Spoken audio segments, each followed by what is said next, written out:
Hi friends, welcome to mini சமையல். இன்றைக்கி நம்ம சேனலில் சூப்பரான டேஸ்ட்டில் ரொம்ப சிம்பிளாக அருமையான டேஸ்ட்டில் வெண்டைக்காய் புளிக்குழம்பு எப்படி செய்கிறதுன்னு தான் பார்க்க போகிறோம். இப்போ நான் செய்கிற இதே மெத்தடை ஃபாலோ பண்ணி நீங்களும் ஒரு முறை இந்த வெண்டைக்காய் புளிக்குழம்பு செஞ்சு பாருங்கள். டேஸ்ட்டு அல்டிமேட்டாக இருக்கும். வீட்டில் உள்ளவங்க திரும்ப இந்த குழம்பை செஞ்சு தர சொல்லி கேட்பாங்க. அந்த அளவுக்கு டேஸ்ட்டாக இருக்கும். இப்போ இதை எப்படி செய்யலான்னு வீடியோக்குள்ளே பார்க்கலாமா? இதை செய்கிறதுக்கு ஸ்டவ்வில் ஃபஸ்ட்டு ஒரு பாத்திரத்தை எடுத்து வச்சுக்கோங்க. அதில் 2லேருந்து 3 ஸ்பூன் அளவுக்கு எண்ணெய் சேர்த்துக்கோங்க.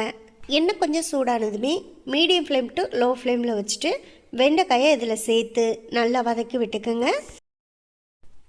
இடையில இந்த வெண்டைக்காய் கூட கொஞ்சம் உப்பு சேர்த்து வதக்கிக்கிட்டிங்கன்னா இந்த வெண்டைக்காயில் இருக்கக்கூடிய அந்த வளவளப்பு தன்மை சீக்கிரமாக போய் நல்லா வதங்கி வந்துடும். அதனால் கொஞ்சம் உப்பு சேர்த்து வதக்கிக்கோங்க. நல்லா இந்த அளவுக்கு வதங்கின பிறகு இப்போ வெண்டைக்காயெல்லாம் நம்ம ஒரு பிளேட்டில் மாற்றி எடுத்து வச்சுக்கலாம்.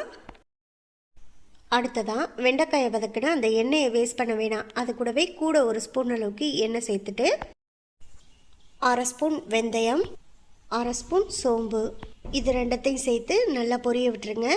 நல்லா இதெல்லாம் பொரிஞ்சு வந்த உடனே இதில் சேர்க்குறதுக்கு சின்ன வெங்காயம், பூண்டு, பச்சை மிளகா, ஒரு கொத்து கருவேப்பிலை இதெல்லாம் எடுத்து வச்சுருக்கேன். இப்போ இதில் சேர்த்துக்க போகிறோம்.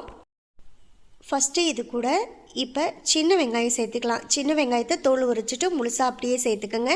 பெரிய வெங்காயம் சேர்க்குறத விட சின்ன வெங்காயம் சேர்க்கும்போது தான் இந்த குழம்போட ருசி ரொம்பவே நல்லாயிருக்கும். அடுத்ததாக பூண்டையும் சேர்த்துக்கோங்க. இதெல்லாம் சேர்த்துட்டு நல்லா ஒரு முறை வதக்கி விட்டுக்கலாம். பாருங்கள், வெங்காயம் பூண்டு ஓரளவுக்கு வதங்கி வரும்போது 3 பச்சை மிளகாயை நடுவில் கட் பண்ணிவிட்டு சேர்த்துக்கோங்க. கூடவே ஒரு கொத்து கருவேப்பிலையும் சேர்த்து இப்போ இதை நல்லா வதக்கி விட்டுக்கலாம். இதெல்லாம் நல்லா வதங்கி வந்தோடனே இப்போ கட் பண்ணி வச்சுருக்க தக்காளியை சேர்த்து அது கூடவே கொஞ்சம் கல் உப்பும் சேர்த்து தக்காளியை நல்லா சாஃப்டாக வதக்கிக்கலாம். நான் இப்போ பார்த்தீங்கன்னா மொத்தமாக 2 தக்காளி கட் பண்ணி வச்சுருந்தேன். அதில் 1/2 தக்காளி மட்டும்தான் நான் இப்போ சேர்த்துருக்கேன். 1/2 தக்காளி பின்னாடி இந்த குழம்புக்கு தேவையான பேஸ்ட்டோடு நம்ம சேர்த்துக்கணும். தக்காளி நல்லா சாஃப்டாக மசியாக வதங்கி வரணும். அது வரைக்கும் ஒரு 2 நிமிஷம் மட்டும் ஸ்டவ்வை லோ ஃப்ளேமில் வச்சு மூடி வச்சு வெயிட் பண்ணலாம். தக்காளி வதங்கி வர்றதுக்குள்ளே நம்ம இந்த குழம்புக்கு தேவையான ஒரு பேஸ்ட்டை ரெடி பண்ணிக்கலாம். அதுக்கு ஃபஸ்ட்டு ஒரு சின்ன மிக்ஸி ஜாரை எடுத்துக்கோங்க. அதில் 1/4 மூடி அளவுக்கு தேங்காயை கட் பண்ணிவிட்டு சேர்த்துக்கோங்க. கூடவே 3 பல் பூண்டு, 1/2 ஸ்பூன் சோம்பு, 1/2 ஸ்பூன் சீரகம். ஏற்கனவே நான் தக்காளி சேர்க்கும் போதே சொன்னேன். அதே போல் 1/2 தக்காளி கட் பண்ணதை இப்போ இந்த பேஸ்ட்டுக்கு சேர்த்துக்கிறேன். அவ்வளோதான், சேர்த்தாச்சு. இப்போ இதை நல்லா நைஸாக பேஸ்ட்டாக முதல்ல அரைச்சி எடுத்துக்கலாம். பாருங்கள், இப்போ இதை நல்லா நைஸாக பேஸ்ட்டாக அரைச்சி எடுத்தாச்சு. இந்த அளவுக்கு நல்லா நைஸாக அரைச்சி எடுத்து இப்பொழுதைக்கு இதை அப்படியே தனியாக எடுத்து வச்சுட்டு இப்போ ஒரு கிண்ணம் எடுத்துக்கோங்க. அதில் ஒரு எலுமிச்சம்பழம் அளவுக்கு புளி எடுத்துக்கோங்க. இப்போ இந்த புளி கூட ஒரு 2லேருந்து 3 டம்ளர் அளவுக்கு தண்ணி சேர்த்து நல்லா இந்த புளியை கரைச்சி எடுத்து வச்சுக்கோங்க. இது குழம்புக்கு தேவைப்படும். இப்போது நம்ம மூடியை ஓப்பன் பண்ணி பார்த்தோன்னா தக்காளியுமே நல்லா சாஃப்டாக நமக்கு வதங்கி வந்திருக்கும். அவ்வளோதான், இப்போ தக்காளி நல்லா வதங்கி வந்துருச்சு.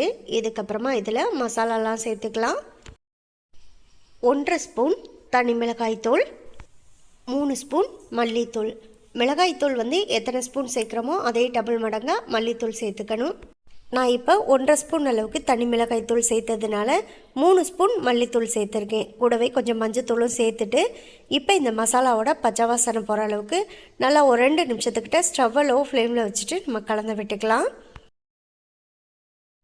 அடுத்ததாக இப்போ நம்ம கரைச்சி எடுத்து வச்சுருக்க புளி கரைசலை இதில் சேர்த்துடலாம். சேர்த்துட்டு இப்போ நல்லா ஒரு முறை குழம்ப கலந்து விட்டுக்குங்க. இப்போ நம்ம புளிக்கரைசெல்லாம் சேர்த்துருக்கிறதுனால உப்போட டேஸ்ட்டை பாருங்கள். உப்பு பத்தலைன்னா உப்பு சேர்த்து நல்லா ஒரு முறை கலந்து விட்டுக்குங்க.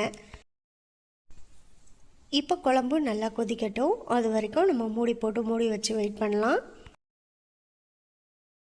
இப்போ பார்த்தீங்கன்னா குழம்பு நல்லா கொதிச்சு மேலே எண்ணெயெல்லாம் மிதந்து வர ஆரம்பிச்சிருச்சு. இப்போ நல்லா ஒரு முறை இதை கலந்து விட்டுட்டு இதுக்கப்புறமா நம்ம மூடி வைக்க வேணாம். ஒரு 2-3 நிமிஷம் மட்டும் பாத்திரம் திறந்தபடியே நல்லா குழம்பு கொதிக்கட்டும். இப்போ இதில் நம்ம அரைச்சி வச்சிருந்த பேஸ்ட்டை சேர்த்து நல்லா ஒரு முறை கலந்து விட்டுக்கலாம். இப்போ கடைசியாக இதில் நம்ம வதக்கி வச்சிருந்த வெண்டைக்காயை சேர்த்து நல்லா ஒரு முறை கலந்து விட்டுட்டு கடைசியாக ஒரு 2-3 நிமிஷம் ஸ்டவ்வை மீடியம் ஃப்ளேமில் வச்சுட்டு குழம்ப கொதிக்க விட்டிங்கன்னா இந்த மாதிரி மேலே எண்ணெயெல்லாம் மிதந்து வர ஆரம்பிக்கும். இதோட வாசனைக்காக கொஞ்சம் கொத்தமல்லி தலையையும் தூவிட்டு லைட்டாக குழம்ப ஒரு முறை கலந்து விட்டுட்டு இதோட ஸ்டவ் ஆஃப் பண்ணிடுங்க. ரொம்ப சூப்பரான டேஸ்ட்டில் வெண்டைக்காய் புளிக்குழம்பு செஞ்சு முடிச்சாச்சு. இதே மெத்தடை ஃபாலோ பண்ணி நீங்களும் செஞ்சு பாருங்கள். செஞ்சு பார்த்துட்டு எப்படி வந்துச்சுங்கிறத கமெண்ட் பாக்ஸில் சொல்லுங்கள். இந்த வீடியோ உங்களுக்கு பிடிச்சிருந்தா இந்த வீடியோவை லைக் பண்ணி நம்ம சேனலை மறந்துடாமல் சப்ஸ்கிரைப் பண்ணிக்கோங்க. சப்ஸ்கிரைப் பண்ணும்போது பக்கத்தில் உள்ள பெல் ஐக்கானை கிளிக் பண்ணி வச்சிட்டிங்கன்னா நான் போடக்கூடிய குக்கிங் வீடியோ எல்லாமே உடனுக்குடனே உங்களுக்கு வந்து சேரும். உங்கள் ஃப்ரெண்ட்ஸ் அண்ட் ரிலேட்டிவ்ஸ் எல்லாருக்கும் ஷேர் பண்ணுங்கள். இதே போல் அடுத்தடுத்து நல்ல வீடியோவில் சந்திப்போம். ஓகே, பாய்.